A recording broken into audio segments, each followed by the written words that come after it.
K ಅವರು ಇವತ್ತು ರಾಜ್ಯದ ಜನತೆಗೆ ಪೆಟ್ರೋಲ್ ದರ ಏರಿಸುವ ಮೂಲಕ ಇವತ್ತು ಜನಸಾಮಾನ್ಯರ ಹೊಟ್ಟೆಗೆ ಹೊಡೆದಿದೆ.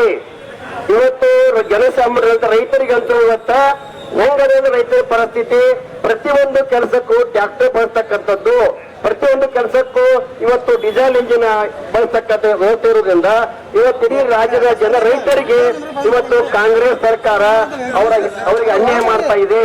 ಯಾಕಂದ್ರ ಇವತ್ತು ಟ್ರ್ಯಾಕ್ಟರ್ ಡೀಸೆಲ್ ಹಾಕ್ಬೇಕಂದ್ರ ಇವತ್ತು ಟ್ರ್ಯಾಕ್ಟರ್ ಬಾಡಿಗೆ ಬರೋರು ರೇಟ್ ಹೆಚ್ಚು ಮಾಡ್ತಾರು.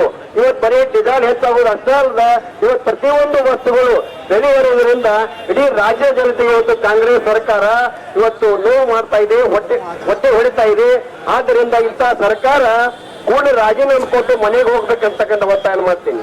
ಇವಾಗ ಸರ್ಕಾರ ನಡೆಸೋದಕ್ಕಿತ್ತು ಅಂದ್ರ ನಡೆಸ್ರಿ, ಇಲ್ಲ ಅಂದ್ರ ಈ ರೀತಿ ರೈತರ ಮೇಲ ಜನಸಾಮಾನ್ಯರ ಮೇಲ ನೀವು ಅವ್ರಿಗೆ ಹೊಟ್ಟೆ ಹೊಡೆದು ನೀವು ಬದುಕೋದಾದ್ರ ನೀವು ಸರ್ಕಾರ ಬೇಡ ಅಂತಕ್ಕಂಥ ಒತ್ತಾಯವನ್ನ ಇವತ್ತ ಮಾಡ್ತಾ ಇದ್ದೀನಿ. ನೀವು ಪೆಟ್ರೋಲ್ ಡೀಸೆಲ್ ಬೆಲೆ ಏರಿಸಿ ಹೋದ್ರ ಇವತ್ತು ರೈತರ ಪರಿಸ್ಥಿತಿ ಬಹಳ ಗಂಭೀರ ಆಗ್ತೈತಿ. ನಮ್ಮ ಭಾರತೀಯ ಜನತಾ ಪಕ್ಷದಲ್ಲಿ ಮಾಜಿ ಮುಖ್ಯಮಂತ್ರಿ ಯಡಿಯೂರಪ್ಪ ಸಾಹೇಬರು ಪ್ರತಿ ರೈತರಿಗೆ ಒಂದು 250 ರೂಪಾಯಿ ಡೀಸೆಲ್ ಕೊಡ್ತಿದ್ರು ಬಳಕೆಗೆ. ಇವತ್ತು ಅದನ್ನು ತೆಗೆದ್ರಿ ನೀವು. ರೈತರಿಗೆ ಕೊಡ್ತಕ್ಕಂತ ಡೀಸೆಲ್ ಕಟ್ ಮಾಡಿರಿ, ಮತ್ತೆ ಇವತ್ತು ಡೀಸೆಲ್ ರೇಟ್ ಹೆಚ್ಚು ಮಾಡೋ ಮೂಲಕ ಇವತ್ತು ಸಾಮಾನ್ಯ ಬಡವರು ಕೆಲಸಕ್ಕೆ ಹೋಗ್ಬೇಕಾದ್ರೆ ಅವ್ರು ಏನ್ ಮಾಡ್ಬೇಕಂದ್ರೆ ಸೈಕಲ್ ಮೀಟರ್ ತಗೊಂಡು ಕೆಲಸ ಮಾಡಿ ಬರಾಗ ಮನೆಯಾಗಿದ್ದ ದನಕರುಗಳಿಗೆ ನೋವು ಕಟ್ಕೊಂಡ್ ಬರೋದು ಒಂದು ಪದ್ಧತಿ.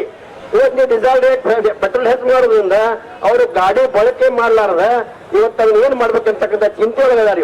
ಇವತ್ತು ನೀವು ಗ್ಯಾರಂಟಿ ಕಾರಣಕ್ಕಾಗಿ ನೀವು ಪ್ರತಿಯೊಬ್ಬರನ್ನು ಕುತ್ತಿಗೆಜಿಗೆ ಬದುಕೋದಾದ್ರೆ, ಸಾಮಾನ್ಯ ಜನ ಕುತ್ತಿಗೆಜಿಗೆ ಬದುಕೋದಾದ್ರೆ ನಿಮ್ಮ ಸರ್ಕಾರ ಬೇಡ ಅಂತಕ್ಕಂಥ ಒತ್ತಾಯವನ್ನು ಮಾಡಿ ಮಾಡ್ತಾ ಇದ್ದೀವಿ. ಕಾಂಗ್ರೆಸ್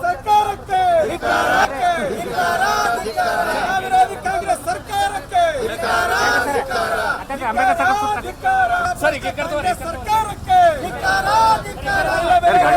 ಭ್ರಷ್ಟ ಕಾಂಗ್ರೆಸ್ ಸರ್ಕಾರಕ್ಕೆ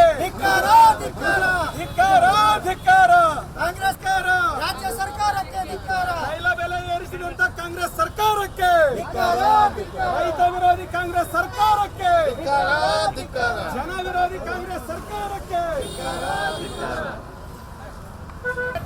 ನ್ಯಾಯ ಸಿಗುವವರೆಗೆ ಹೋರಾಟ, ನ್ಯಾಯ ಸಿಗುವವರೆಗೆ ಹೋರಾಟ. ಕಾಂಗ್ರೆಸ್ ಸರ್ಕಾರಕ್ಕೆ ಧಿಕ್ಕಾರ.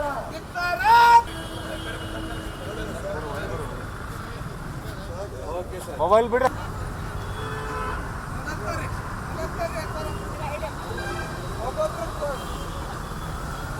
ಕಾರ್ಯಕರ್ತ ಬಂಧುಗಳಿದ್ದಾರೆ, ಈಗಾಗಲೇ ನಮ್ಮ ಎಲ್ಲ ಮುಖಂಡರು ಹೇಳುವಂತೆ ಎಲ್ಲ ಜಿಲ್ಲಾ ಕೇಂದ್ರಗಳಲ್ಲಿ ಪ್ರತಿಭಟನೆಯನ್ನು ಆಯೋಜಿಸುವಂತೆ ವಿಜಯಪುರ ಜಿಲ್ಲೆಯಲ್ಲಿ ಈ ಒಂದು ಪ್ರತಿಭಟನೆ ಹೋರಾಟ ಇದರಿಂದ ಉಗ್ರವಾಗಿ ಮಾಡೋಣ ಅನ್ನುವಂತ ಮಾತನ್ನ ಈ ಸಂದರ್ಭದಲ್ಲಿ ತಮ್ಮೆಲ್ಲರಿಗೂ ವಂದಿಸಿ ನನ್ನ ಮಾತನ್ನು